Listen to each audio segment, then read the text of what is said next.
Welcome back sa aking channel. Narito na naman tayo para sa pinakabagong balita mula sa mundo ng politika.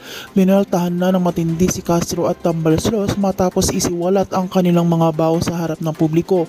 Hindi na napigilan pa ang kampo ni VP Sara na magsalita at ibunyag ang mga lihim na matagal nang tinatago ng dalawang personalidad na ito. Sa isang matapang na pahayag, ibinulgar ng Vice Presidente ang umano'y mga katiwalian at paninira na ginagawa ni Castro at Tambaloslos laban sa kanyang opisina at pamilya.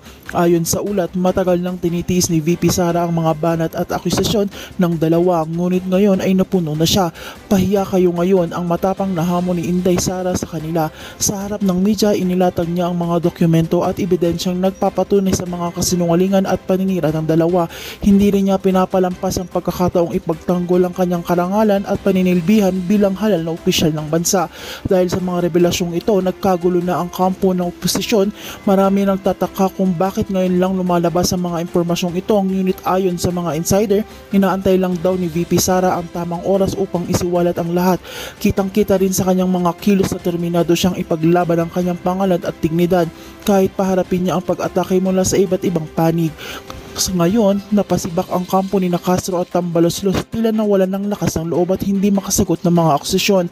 Habang numarami ang sumusuporta kay VP Sara, unti-unti namang lumalabo ang kredibilidad ng dalawang nasangkot. Sa huli, nananatiling matatag si Inday, dala ang mensaheng, hindi ako papayag na yurakan ang pangalan ko ng walang laban.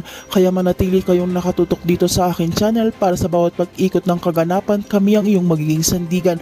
Sa paghatid ng walang kinikilingang impormasyon, huwag kalimutang i-like, i-share at subscribe para aliga kayong updated sa aming mainit na balita sa mundo ng politika. Hanggang sa susunod sa episode, mag-ingat, magmasid at maging mapanuri.